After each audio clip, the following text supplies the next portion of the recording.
listening to the Money Monopolizers podcast, helping you take control of your financial destiny. It's about time that we invest more in our financial literacy and work towards building generational wealth. If you think you're ready to do the same, then you've come to the right place. Alex, Marlon, y'all ready? Let's get this bread. What's good, everybody? It's Alex Queen here, and we're back with episode 64 of the Money Monopolizers podcast. And I'm here with my co-host, Marlon Walls. Marlon, how you doing today? I'm doing pretty good, bro. This week, let's see. Matter of fact, I just finished. I actually changed up the Money Monopolizer shop a little bit, so we got like a whole landing page now on there. I don't know if y'all have checked that out yet, but definitely go check it out because just put a little bit of time into that. Thought it'll have better aesthetics this way, so give that a check out. As well as been really working on getting this mobile home rented out. That's been like a process in itself, just because the mobile home park has their own criteria as far, and then they were closed some days when people were trying to bring in applications. But I do envision it being rented out after this week, and then I'll probably post a little bit about that as well, just to show our progress and like the numbers on it. But overall, it's been pretty good over here on this end. How's San Antonio been, like the closing on the houses and stuff, getting them started up? Oh man, everything's been good. As far as the real estate goes, just trying to really get this. Still waiting on the seller to sign on this one property. Dude, it's been really stupid, but it's like we signed. He was the one that was pushing this to close on this property, and we signed on it on like Friday. I think it was Friday, and it's been over a week now, and he still hasn't signed. I'm like, bro. So anyways, still waiting on that one. Hopefully once that gets, started up, my plan is to actually create a video series on that project where, we going through it, where I'm pretty much, I'm finna HGTV on y'all, for real. We really finna do it big. So I'm really try to, bring that out and show y'all from start to finish, literally how we're gonna flip this house.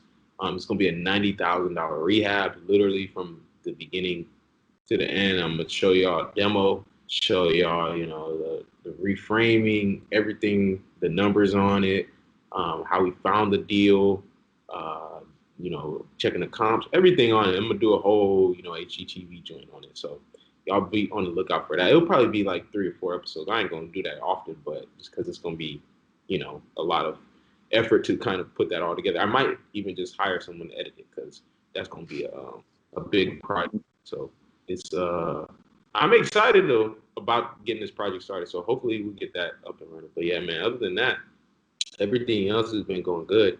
Really trying to finish the year out strong right now. We got 5 weeks left in the year. And, the goal is to get one more property. And, if we could do that, that'd be great. But of course, we still own the apartments and we're starting that up. And so that's going really well. We staying busy, but this is the time for it. And so, check out, the YouTube page, man. Putting out a lot of content on there as well. 2 videos a week. And so, we're doing a lot on there trying to brand that and grow that.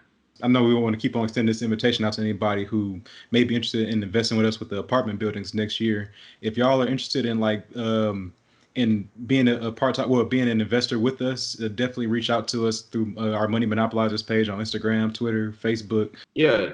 As for the episode today, man, we had a good episode. We talked with Andre Hatchett. And, this is somebody we've been eyeing to get on the podcast for a minute. And so, but it was a good episode, man. We talked a lot about really the importance of ownership and why you really need to own something. We're happy to have him on here talking about that. We talked about the mobile notary business and how you can, literally be making, there was a guy that made $12,000 in a month, I think, from the mobile notary business. But it's something where you can realistically be making, $1,500 a month off of just literally being a mobile notary, scaling it to bigger, it's giving him financial freedom. And so, we got into a lot of that different stuff, man. But this was definitely a great episode. So y'all got to stay tuned for the end. This guy has a a great story, and his personality is really dope. Yep, I liked it as well. I like the fact that he was talking about like passion on the front end or the back end, meaning that people are always going to wear out at some point, especially when in entrepreneurship, that you have that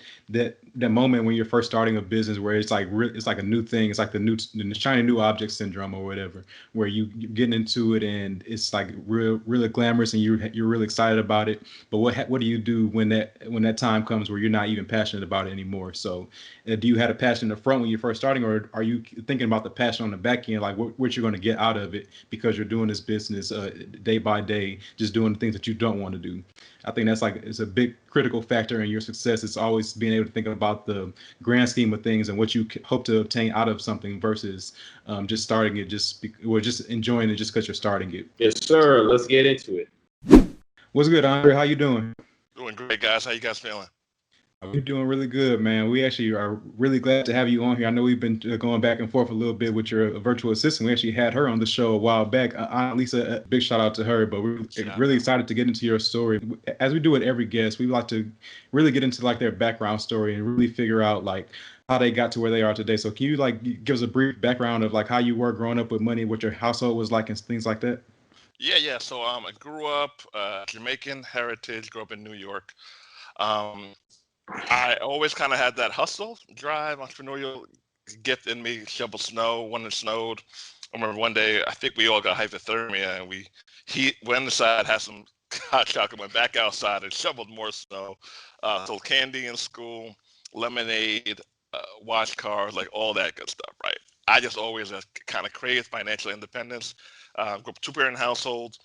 In my household was a younger sister, older brother, and I have some older siblings as well from my dad's previous relationship. And I just was always that guy. Even in high school, I always had jobs. Even in high school, worked at ice cream stores, washed dishes, worked at Harmon's, which is like a CVS. Just multiple jobs. I always liked to have my own source of income coming in, and with money. So here's the thing with money, right? I just always knew it was out there, and I just didn't want to limit myself in as far as going after it. So it's been a priority for me. Um, Having money is great, but it's the not having it that sucks. So if you ever hear like the great sports figures, they'll say winning's great, but losing is terrible. That's kind of my relationship with kind of entrepreneurship and money. Definitely. So as far as like your parents and like their role that they played, did they have like any key lesson that they were instilling upon you to be this entrepreneur growing up? Yeah. My dad had a saying that he told. I think he told me and my brother, but I know it stuck with me hardcore. He said, he said, Andy, called Andy, my family, if you go to school with somebody, you never have to work for them. So meaning sometimes we think we're inferior to our classmates. Maybe they might have better grades. Maybe they might be a different race, and we just might have a subconscious or a conscious, and they're better than me type thing. But nah, he said, if you're in class with them, you never have to work for them. And that kind of stuck with me. It stuck me hardcore. It's like, oh shoot, I don't, and I haven't had a job in a long time. So I do think that him saying that hit me different, and it's something that I stuck to. Yeah, I really like that last part that you said too, because it reminds me of something too that I had recently heard a while back. We're talking about I don't know if y'all know Donald Trump's son, Barron Trump, like the little boy. They were saying like what his parents are teaching him about money versus what other average kids are learning about money, right? And it's a completely different upbringing, right? And so Donald Trump is not telling his son, that you need to be going and ask people for jobs whenever you're growing up, right? It's a different mentality. You're getting cultured to a completely different kind of upbringing, and so it's like instilling something into you where it's like asking for a job or asking for employment is not even anything that is even at your front of mind. Like that's completely like abnormal. Asking someone to give me work, right? I'm brought up as a job creator and a producer in society. And so that's kind of what I'm hearing too in your story too. So that's kind of dope. Yep. And imagine like all of us now, let's say guys as young as y'all to guys around my age, or late 30s, early 40s. our kids are going to have that option. So even though it might seem crazy, a lot of stuff we're doing now, is it worth it? Yada, yada, the nonsense. Our kids are never going to have a job if we don't want them to. Yep. Never. And it makes it all worth it when you think about it like that. Yeah, man. The way the conversation already going, it reminds me of like one thing that you already got going on for yourself. One of the business that you have is the like apparel sales that you have with the slogan "Own or Be Owned." Like I feel like that's really like a big testament to what you were taught growing up with your dad saying, anybody that's in your classroom with you, you're pretty much the boss of them. They're not the boss of you. That's pretty much the own or be owned mentality from like day one. I don't know if that's where you got it from, but it's kind of seems synonymous like with what you were taught growing up. And I guess just to moving forward a little bit, what does your total portfolio look like today as far as all of your businesses that you have, any real estate that you may have? I know that me looking through it, you have a whole bunch, so you may have to count a little bit. Yeah, good. I haven't thought about it. 3 self-published books, which have a good ROI on it. Books are assets, and they live on forever. And you can update them and re-release them and make them better. So those 3 books are assets. I'm either own outright or part owner of 11 or 12 properties. It'd be an investment group. I know you guys have my man Charles Ogilvie, who's going to be joining y'all in the future. We have a bunch in Detroit, and I have a few on my own, and I have another property with my aunt. 3 online teaching academies. I just brought back my one-on-one coaching. We have a vending machine route where we have like 20 vending machines in California. My mobile notary corporation, and I think there's probably something else in there, but those are the things that are coming to mind. And I know you're leaving something out, but that's I probably the clothing company, which you mentioned, the clothing company as well. Yeah. I really love what you mentioned too about the whole, the books and that whole business model too, because I look at all that as digital real estate. Oh yeah. That kind of stuff. You talk about you re-release it, you do a version, you can update it and sell it again. All that kind of stuff. Anything where it's like, even like stuff like YouTube or all that. Anything where it's like you do the work once and you get the return years and years, or literally forever. Like for life, you're seeing it's like, let's say you put you make one book, you take 8 months, 6 months to write one book, you're going to be getting the royalties. Like, let's look at like a book like Rich Dad Poor Dad. This dude wrote that book in 1997, and he's making millions of dollars a year still off that book 20 years later. So. Yeah. And that comes down to the mastery component. If you go all in on something, it can feed you for 5, 10, 15, 20, 100 years down the line. But enough people just don't go all in on what they currently have going on. And they do lackluster stuff, and they're like, "Why isn't it working? Because you didn't go all in on nothing, man. You didn't do it." Yeah, that's a really interesting concept. So because I know you mentioned real estate, and I saw you talk about that kind of stuff. You own those properties with Erica and her group. I'm not part of Erica's group. Shout out to Erica. Erica is one of my first internet friends per se. Longest, Erica and I have done a lot of work together. I'm not part of Erica's group. I am part of Charles's group though. I am part of Charles Ogilvie group. But Erica's in that group too. So we do own properties together, just through Charles's group. Yeah. And one thing I want to comment on that too, because I know you mentioned, you own those properties in groups, and that's kind of like, a lot of people will look at that and hear that, I was like, I don't want to share anything. Yeah. I want, all the equity myself. And that's talking about, minority ownership in a sense of not minority like race, but like minority in assets and properties. And you talked about how, you just need to own something, right?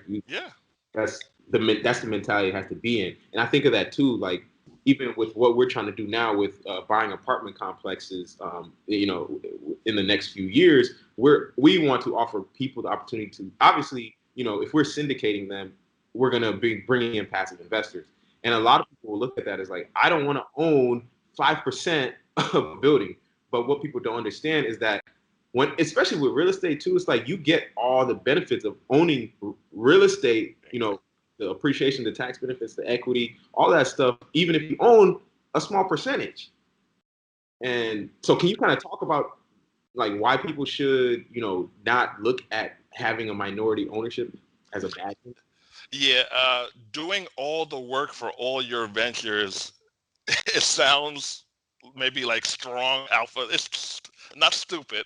It's insane to me personally. And here's why. Once you get a little older, you get time freedom is addictive.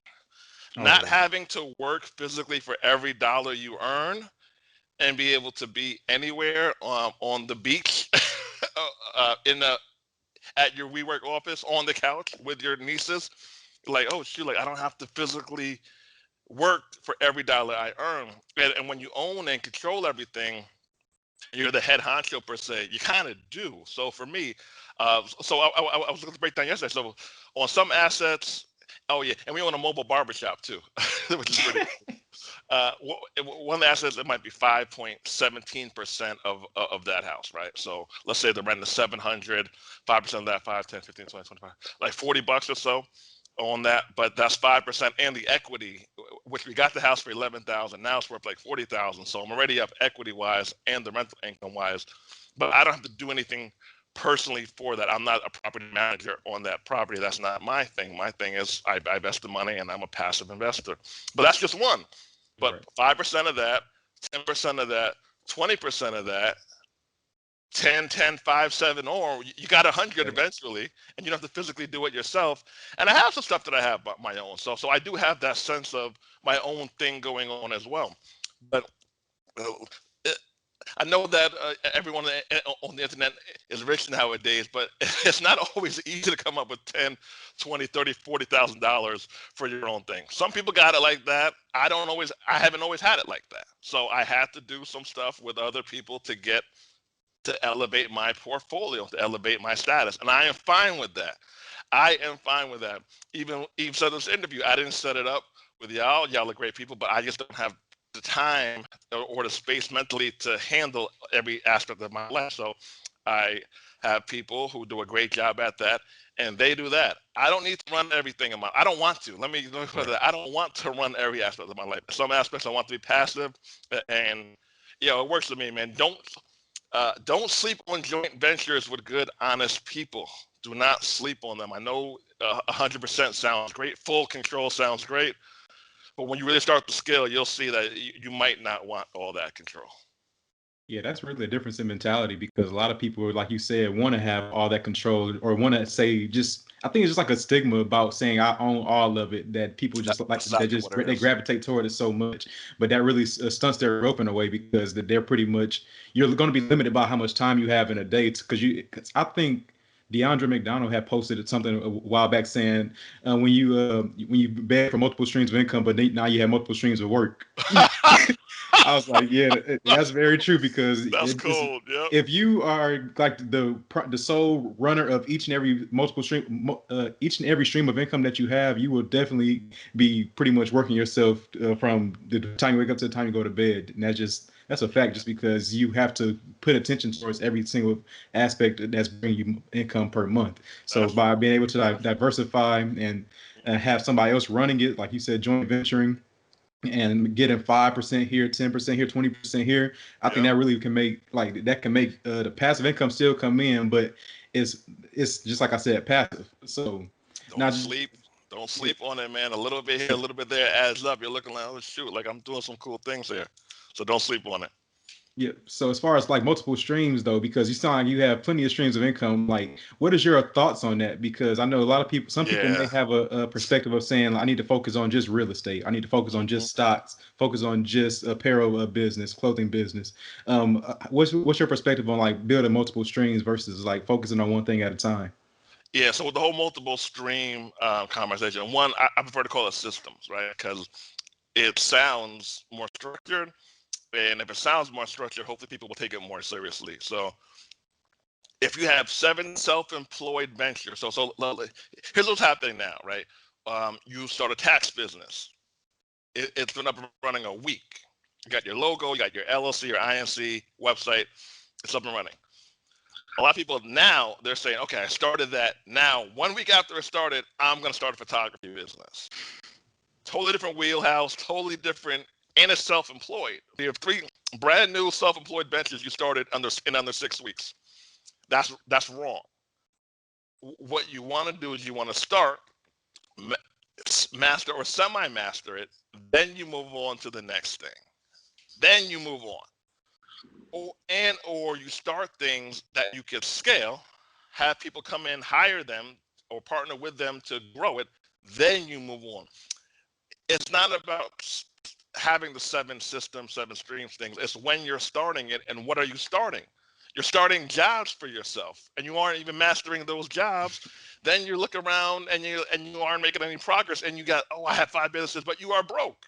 You're fucking broke, and you got 5 things going on, but you're on Instagram and Twitter talking about how much things you have going on. The term serial entrepreneur is over friggin' rated and inflated. You start a bunch of stuff. How well do you finish? How well do you finish? I'd rather be a finish up expert than a start up expert. I like that. That's a bar right there. What are you finishing? So I'm with it. I just named a bunch of stuff. But I was talking about in a workshop that we did. I think it was the Black Men Wealth Building Summit. I had one thing that paid me $130 or $140, and I used part of that to invest in the vending machines and some of the properties, right?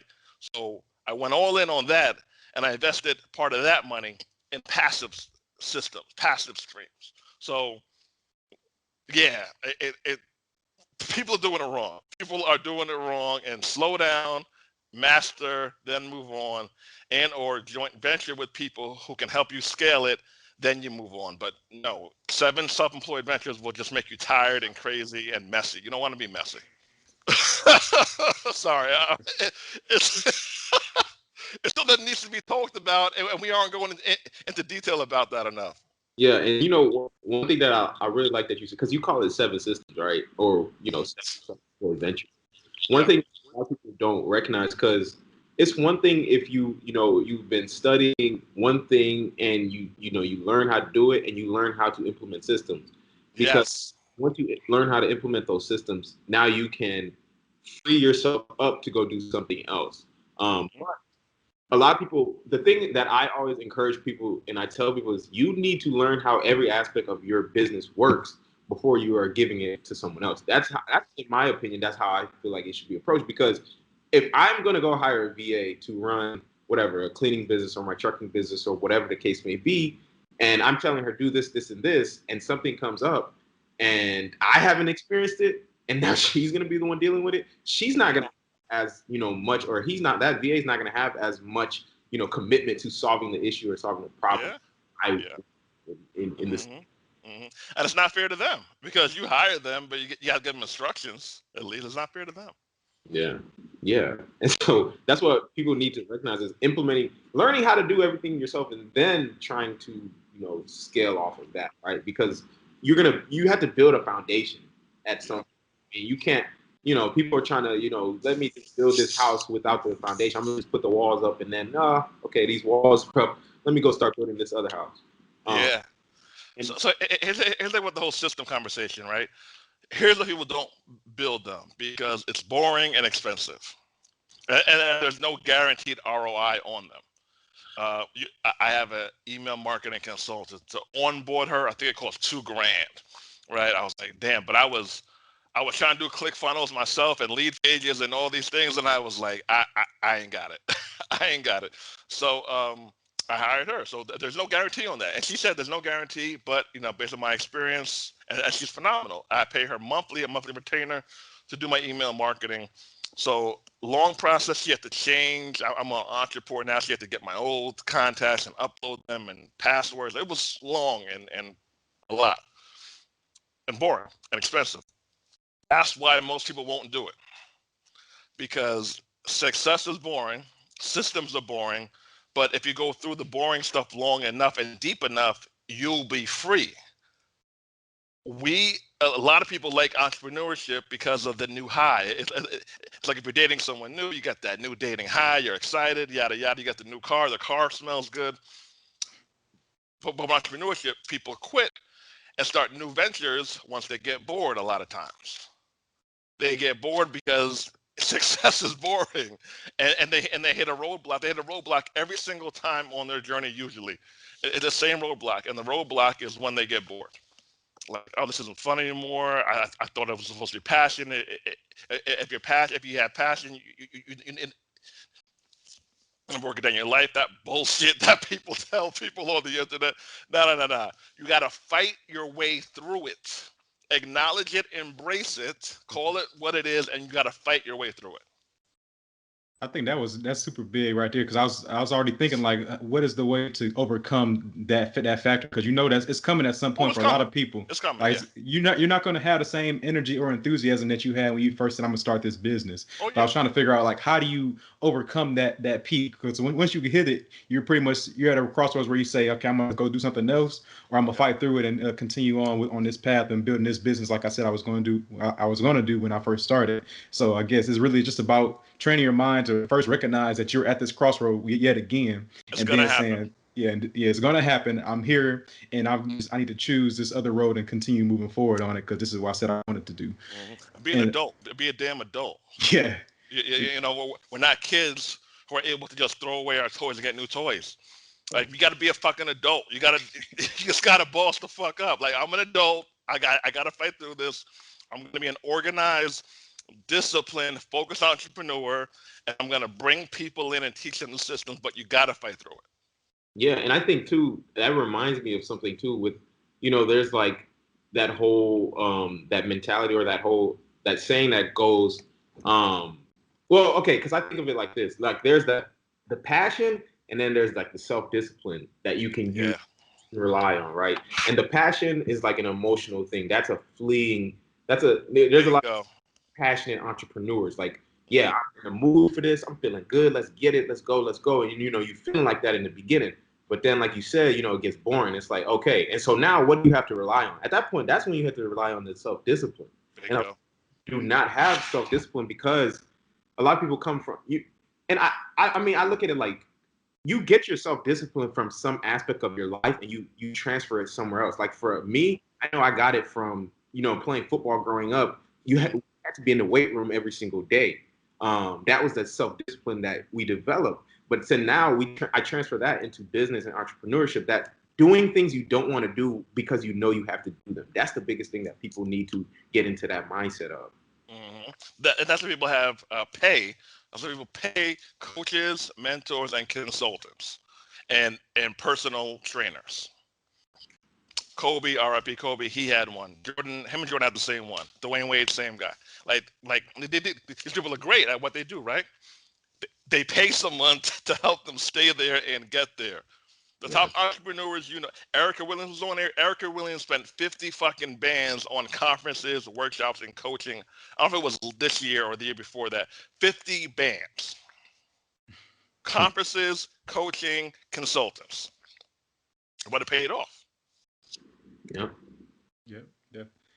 Okay, so moving forward with the because you kept talking about anything dull, anything boring. Like, these are the things that's going to lead to success if you do them for long enough.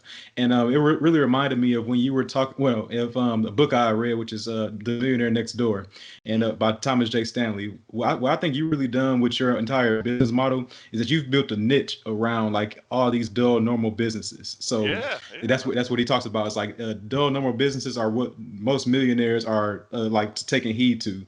Like, of course, they have real estate, which is something that's much more saturated, but like they start like foundationally with some type of business that were able to bring them money that most people aren't even looking for. That's not even glamorous. Like for you, I think the notary business, and I think you also do fingerprinting. Those two, I see both of those as like big. I call these like blue ocean type businesses. There's a blue ocean and a red ocean. Blue ocean is like different businesses that are like untapped right now. They're not like oversaturated. Everybody's not going to those because it's not like the big and glamorous thing. Then you have the red ocean where you fight a tooth and nail just to get a bare minimum deal, such as in like, how you doing? That's my queen. I'm gonna reference her after you say that. You can keep definitely. Yeah, so you have the red ocean is like where you are where you're like fighting tooth and nail to get a deal, like how we are in Houston right now. Like you Yep. can't get any. It's very few and far between to get a good deal in real estate in Houston. Yeah. Versus like if we're going into some other untapped venture or business venture, we can have a lot more potential to make a lot more success for ourselves. So, I guess saying all I have to say is that kind of like what you focused on? Like was that what you were looking for when you were trying to find different businesses to start up? Yep, practicality. What works? What can get me out of that stinking job paying me 30 grand a year? Not close to a job. I enjoyed the work. I was working with kids, noble work. I didn't enjoy the job, having a job aspect of it. What can get me out of there? My boy Ricky, Simon, we had mutual friends. He told me, they were telling me about what he does. He shows up somewhere, he makes $75, $125. He's there for 5 minutes, half an hour, an hour's a long appointment. I was making $100 a day. I was like, Yali, $100 a day, right? Which wasn't bad for a guy without a degree at the time. That wasn't that bad. Had benefits, but it was still $100 a day. I saw what he did. I shadowed him. I was like, oh shoot, like, he's his own boss. He's going around to these people's houses and meeting them at restaurants. I think that day he might have made like $300. I was in. I had to just take a test, learn the strategy from him. $500 is like startup cost or so. And I've been doing it ever since I was 23, 24 years old. Boring, because people like flashy stuff. People like things that they can have name recognition. Yep. Fam, I'm good. And I asked my queen to come out here I'm making a point from what you just said. So I might do boring businesses, but with the money that I make, I can have a great life, right? With a great woman. Hey. we were in Jamaica, all-inclusive resort, time of our lives. This was in August. All we could drink, all we can eat. We went to 2 resorts actually. So I might not love what I do every day to get there. I don't hate it, but some days I'm more excited than others. But I love that. Mm-hmm. Passion can come on the front end. It can come on the back end. For sure. You don't have to have it on the front end. Mm-hmm. Very few people actually do. They wake up and they're so excited. Now, some days I am. Yeah. And I'm not down. I'm not like, oh my God, this sucks. I might just be like, oh, okay, cool. Like, it's time to do some work. Let me call Annalisa. Let's go over the game plan. Yeah, cool. But bringing her to Jamaica, that was passion. We funded her stock account last night, right? So she's going to be in the market come Monday or 2. She'll be in the market. That was fun, right? How I made the money, it might be fun. It might be, okay, cool. So that was passion. Her having stocks is passion. We need to identify who we are.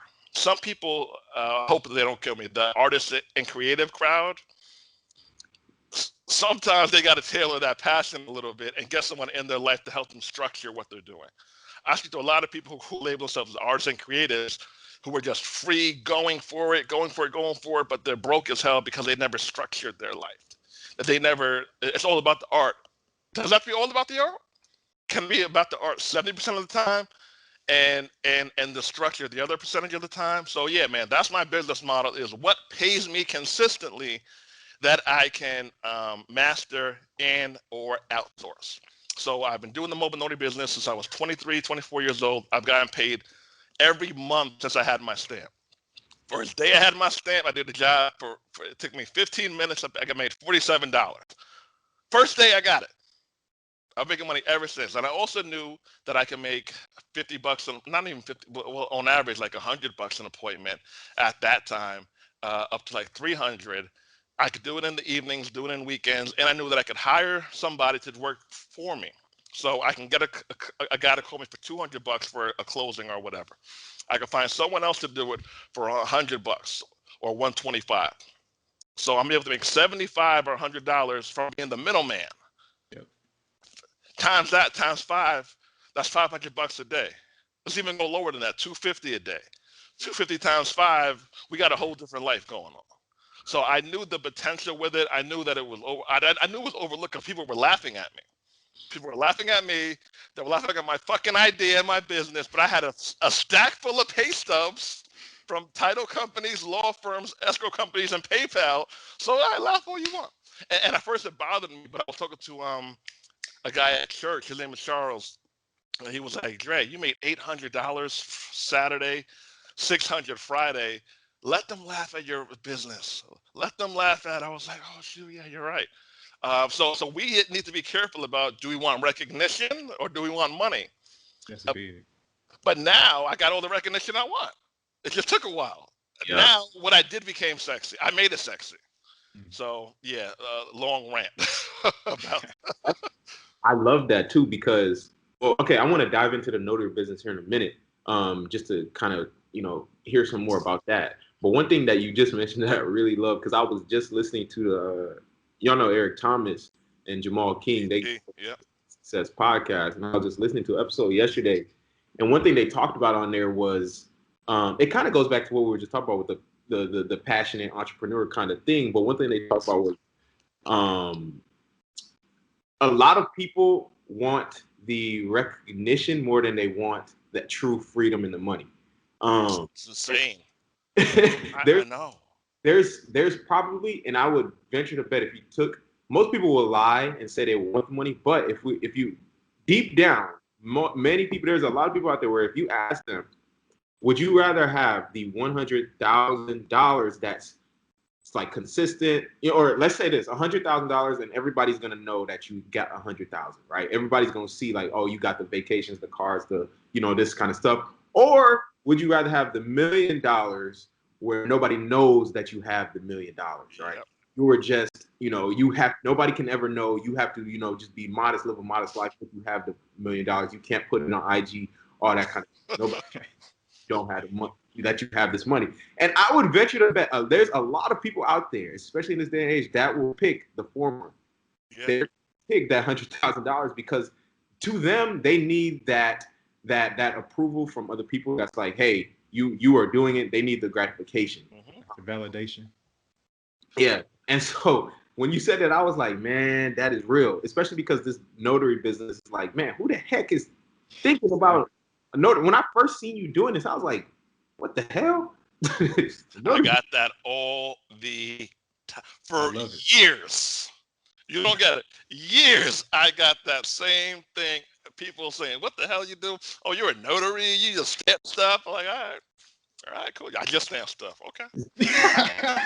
and now, since 2015, since I've formalized my online platforms, I taught 10,000 plus people how to just stamp stuff. People have lost their job. Have been able to leave their job. I have some students who were like y'all's age, early 20s, mid 20s, $12,000 a month while having a full-time job. I'm teaching my queen the business. That's another thing about mastery. You have to teach your queen stuff, right? Yeah, I got it all the friggin' time. And people. So here's the thing about recognition. I'm not saying it doesn't feel good. I'm not saying you shouldn't even strive for it. I'm saying be careful. Be careful about, are you sabotaging income? Are you sabotaging, once we get married, like she won't even have to have a job. She won't even have to have a job in a couple months if she don't want to be honest with you. But once we get married, she won't even be working for anybody but me. Right? So is me going for clout worth that? And a lot of people, they'll do anything for clout. Let's not do anything for clout. Migos, right? Do anything for clout. Like they'll do anything to get it where they are messing up their lives and their income in order to just be popular on social media. So I get it, and I'm not saying it doesn't feel good. I'm saying be careful. Yeah. Just be careful and mindful. Yeah, and that's. I think people should really listen to that, take heed to that. So can we kind of talk about this? Because I heard you. I mean, you said somebody just made $12,000. Yeah. Yep. In a month, and I'm like, yo, okay. So can we get into? Let's break this down in terms of like how the notary business actually work. Can we kind of talk about this? Because I think this is something a lot of people. This is going to be a good side hustle that a lot of people can start to actually increase their income, which is something important. So can you talk about how the business actually works? Yeah, so simple, not short. So I'm a simple guy, right? I won't use a lot of complicated words. I don't have a complicated life. So I've just mastered simplicity. In a nutshell, you become a licensed notary public in your state.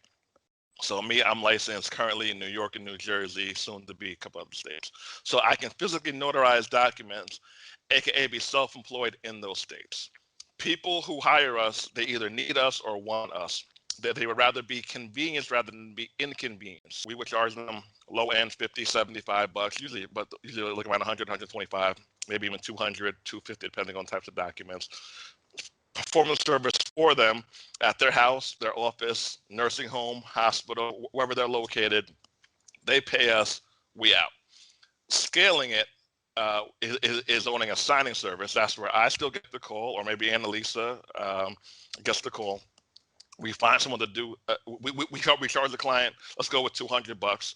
We find someone in that region. Let's say that we're in the Northeast. The clients in California. They pay us $200. We find somebody in that region to do it for $75, $100, $125. We pocket the difference. In a nutshell, we make clients' lives easier by traveling to them to notarize their important legal documents. Gotcha. Okay, cool. So, because you mentioned, okay, so it first starts off as something you're doing yourself, right? In the beginning. It doesn't have to. If you just want to skip being self-employed, you could be straight middleman, middlewoman if you want to. Okay, that's even, because I'm trying to think in the sense of like, everyone's situation. Yeah. Some people, you might not be able to actually go out and do yourself. And so you can essentially do this anywhere in the country, right? If you like, let's say, I'm in Texas, I can have a notary somewhere in Ohio and have her or he go and do signings for my business, correct? Yep. It's all about marketing. If you're marketing to clients in Ohio, you'll get calls there. You can have someone there do it for your company. Exactly. Okay, cool. So then what are actually, like, obviously, what is like a good, realistic target that someone could realistically make starting off at, in this notary business? So Jalen, I don't know if you guys know Jalen from Black Wealth Renaissance. Yeah. He's just middlemaning it right now. His first week when after our course, I think he made $370 in a day. That's high. That's high. But I believe his first week or 2 weeks, he probably made like 600, 700, just being the middle person. I know people. So here's the thing. Some people bullshit around and they have the information, but they don't act on it. If you act on the information, you can start making, I would say, low end $300 to $500 a week after 4 to 6 weeks. I have seen people make more, but let's just say $300 to $500 after, let's say, 4 to 6 weeks of training. You should be able to make that $300 to $500 without a problem. And we talk a lot about, you cannot focus on, you can only decrease your spending so much. Yeah. Your income. And this is a great way people can increase their income. And what, obviously I can see this becoming, because, obviously for you, it's giving you financial freedom, but what it can do for a lot of people is you turn that kind of money into long-term money, right? So that money you're taking from the notary business, we're putting it into real estate and we put it in the stock market so that money can continue to grow and multiply. And that's what, that's why I encourage people to get side hustles. Not don't get side hustles just to have extra money. Get side hustles so that you can turn that short-term money into long-term money. Into permanent money. Yep. So and also about the short-term aspect, a lot of people unfortunately get divorced because of financial problems. Those financial problems are like $300 to $500 a month. Like we're not talking about $2,000 a month. You're right. If they had an extra, let's say it was like $300 to $800 a month, a lot of them will still be married. A lot of people would be married if they had extra that amount coming into their household. It's crazy how it sounds, but that's the freaking truth. And here's the thing about side hustles, extra income streams or systems. You don't want to wait until you need it. You do not want to wait until that job cuts you out. Your hours are cut. Unfortunately, we're in crazy times right now. We got, stimulus checks. We don't know if they're coming or they ain't. You don't want to wait until this happens for you to learn the skills. Even if you don't act on it right, even if you don't act on it, but get the information needed. So if and when you need it, you got it. You don't want to wait until you need it to go get it because then that's 4 to 6 or too much worth of learning. Then you're behind on your rent and your mortgage. Now your car, you have to hide your car from getting repoed because you waited so long. Get in, learn a tangible needed skill before you need the tangible needed skill. I'm a huge advocate of that. And I'm glad you brought the information too. The information is the key. Is having the information and then being able to act on that. So then you actually have the course for notaries, right? Yep. We got people covered, man. We got people covered. I don't know if you guys will have the links below the show notes or whatever, but we got people covered. If you want to be self-employed, we got you. Middleman, middlewoman, we got you. All inclusive, everything we have, package, fingerprinting, apostilles, we got you covered. Yeah. I think what you were saying earlier about like making sure you get the information or make sure you start building that other skill before a crisis time comes is basically being proactive instead of reactive. Hello. And because everybody thinks everything is all good with that one stream of income until it gets taken away, and now you sitting here looking left and right trying to figure out where your next stimulus check going to come in from. And it's like if you were being proactive with your time and always assuming that one stream of income is too close to none, like we always say, then you will start building some type of system and putting some type of system in place to where you can have some type of security blanket, like where even if you lose your main source of income, you still have something to fall back on, or you can make that fallback the main source, and then your 9 to 5 could be your side hustle income in comparison. Yeah, man, life can change up quick. Even Erica, with all her trucks and all her real estate, she did a notary closing last week for $100. So yeah, it's good to have. Yep, exactly. And then I'm like Alex was mentioning, you pretty much have monetized this one source of income, which is the notary business, in multiple ways, because now you created a course for it, or you're creating some type of teaching platform for it to where you're able to monetize off of that as well.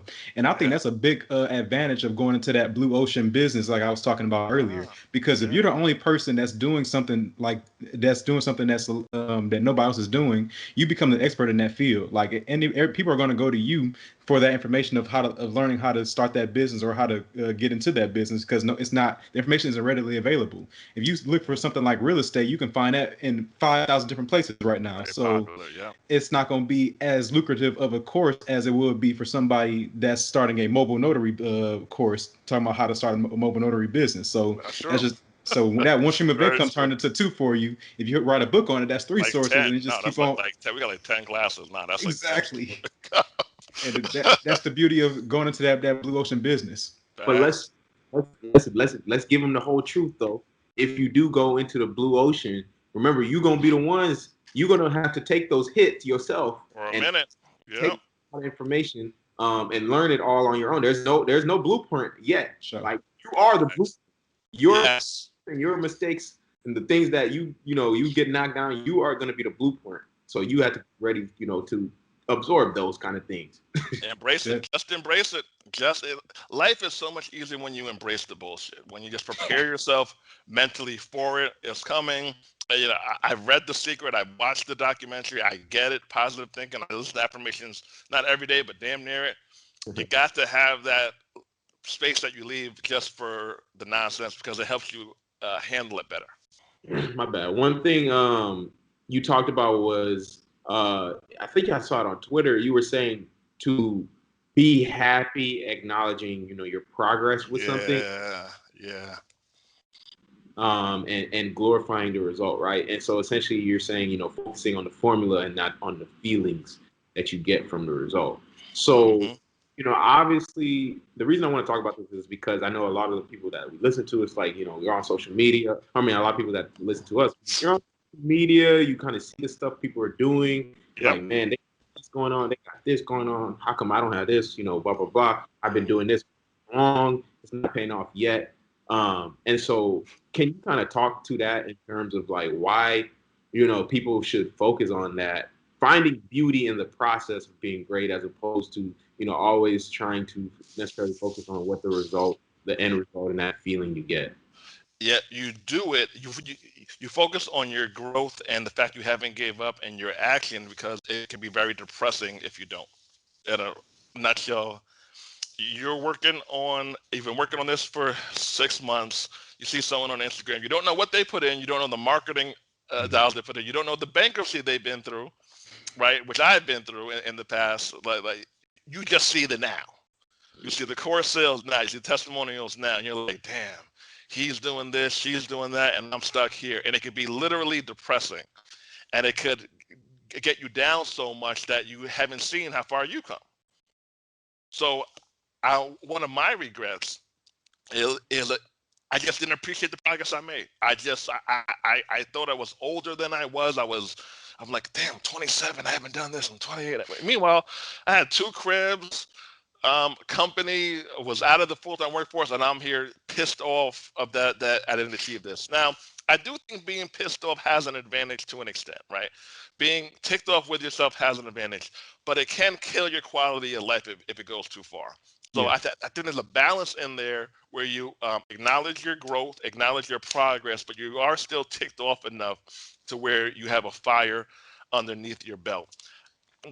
That balance is important because, especially now, a whole lot of people are stuck in the house, man. You got to be careful with your mental health and comparing where you're at to where someone else is at without knowing their journey, without knowing their couple goals. Look how great their marriage is, fam. You don't know what the hell's going on in their marriage. You see the picture. You see the picture of Right. them in a relationship. So just think about it. Think about it. And are you better than what you used to be? Are you Yeah. better than where you were last week? Have you saved more money this week in your Roth IRA than you did 4 weeks ago? Maybe you didn't max it out. Cool. Is there more in there? Are we going? Have you done more push-ups? So acknowledge the progress. Acknowledge the progress. And I think that's the real quick, just to comment on that. I think that's the best thing is to acknowledge the that you're better the day than the day before, right? If you Yes. have gotten better, because I think, and this is what I've been trying to train my mind to do, as obviously we're doing content and content creation, you want to have, you have goals set for your platform and all these kind of things. And I always try to tell myself, because it happens to me too, when I start looking, Yeah. I'm seeing like this, they got this many people listening to their podcast. We only getting 1,000 listeners a week right now. They getting 2,000. You earn your leisure. They getting 5 million plays. It's like, I'm trying to, I tell myself like, yo, just focus on the fact that you are staying committed. Like that should Yes. be proud of the fact that you haven't quit, right? Because I'm a believer in the fact that the results, they're inevitable. The only thing that's that'll make you fail is quitting. That's literally the only thing. It might take longer to get there, but that's the only reason you can ever fail is because you quit. Yep, I'm with you. I'm with you 1,000%. And it happens to the best of us. They're a great podcast, but y'all are there. I mean, look at the guests y'all have had. Y'all are pretty lit right now. Y'all are pretty lit right now. So you may give yourself credit for the progress that y'all made. It made in our making. Yes, sir. And my big thing with all that is I just feel like the place that you currently are is at some point you were actually praying to be in that position that you're currently in. Yes. That's how it always reins it in for me when I think like that. Like at some point when we first started the podcast, we did not envision we had great aspirations, but we were begging, like we would have loved to have 11, 12,000 followers when we first started. So at some point, at that point, we were like that. Back then, this would have been our blessing. So I don't want to like overlook it because of what somebody else is doing. So that always helps me to bring it back to reality and be like, okay, let me be appreciative of what I have and what we've been able to build up to this point. And I feel like that's just that change. That's like a difference in mindset from some people versus other people. And it reminds me of the book that you wrote. I haven't read this one. I really will actually. I'm probably gonna get this book for myself because I really like the title itself.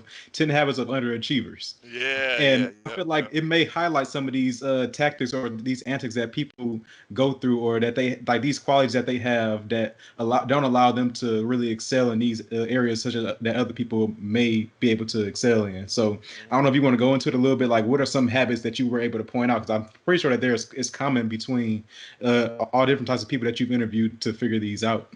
Underachievers, they complain and they live in they're almost addicted to the past. Oh man, if I would have bought that house 3 years ago, if she didn't cheat on me, yada yada. Meanwhile, you got a whole new girlfriend who's faithful. You think about the girl that freaking cheated on your ass 5 years ago. Now I get it, it stings. No one wants to go through that. But you got a whole situation right here. We are so underachievers are generally so stuck on what went wrong or what they could have done. They totally miss what's going on in front of them. They totally miss it. They also do too much at one time. What we talked about earlier, they do too much at one time. They don't space out life. They don't space out tasks. Everything has to be done now.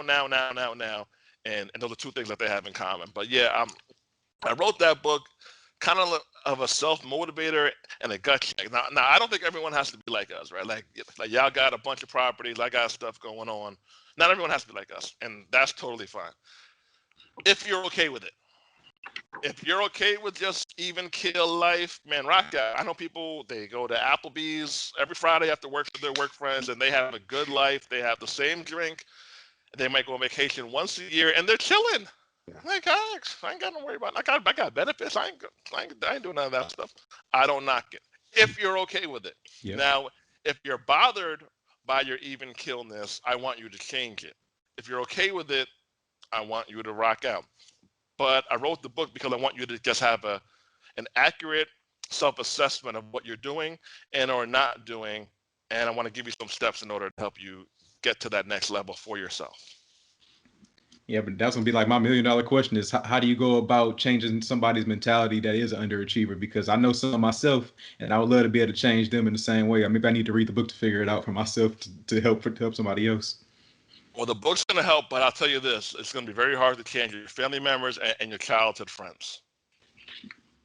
Well, there goes. That's it. Childhood friends and family members are the hardest people to change. Why is that? Yeah, about to answer the same.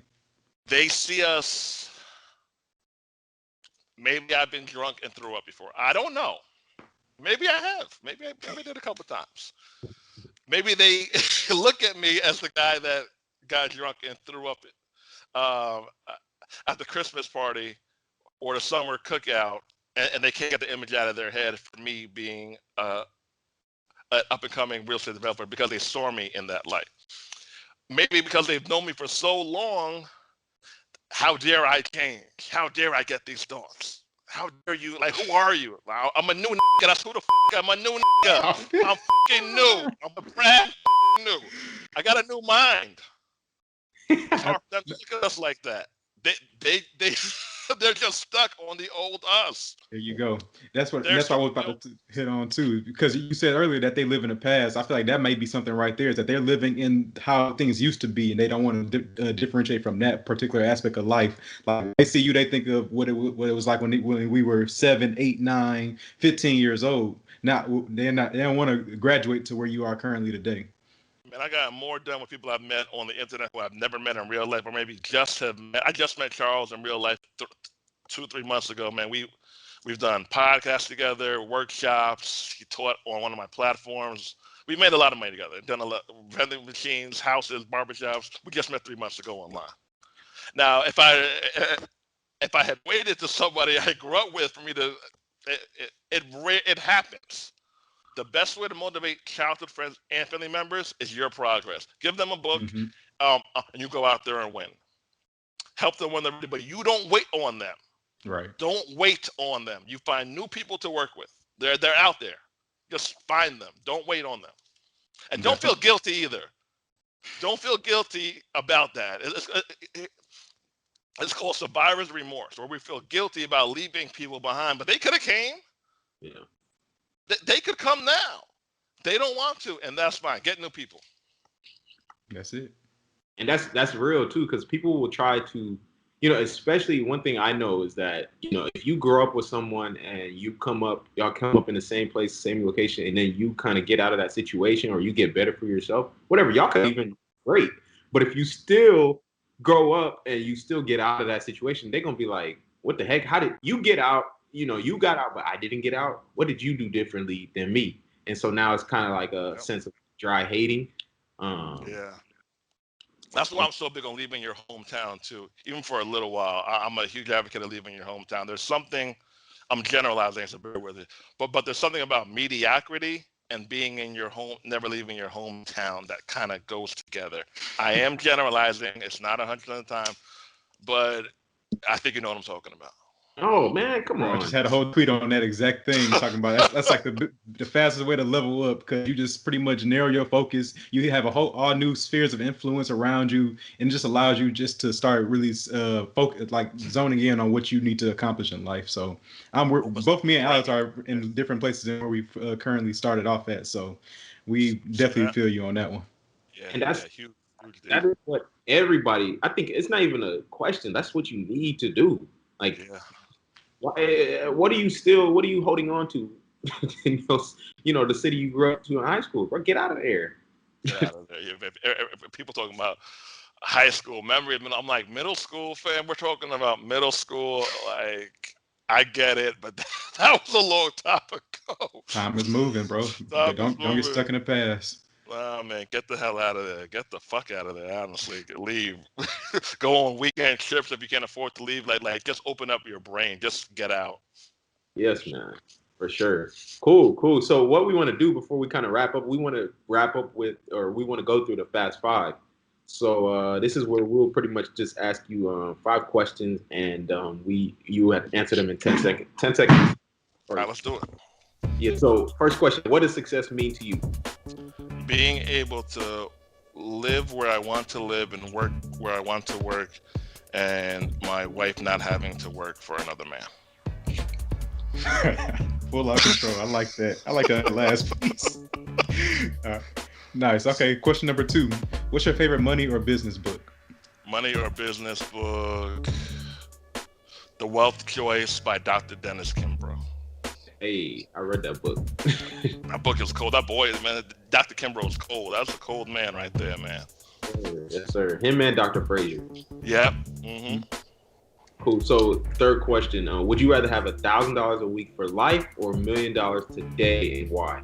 $1 million today, because I can freak that and make that $5,000 a week for life.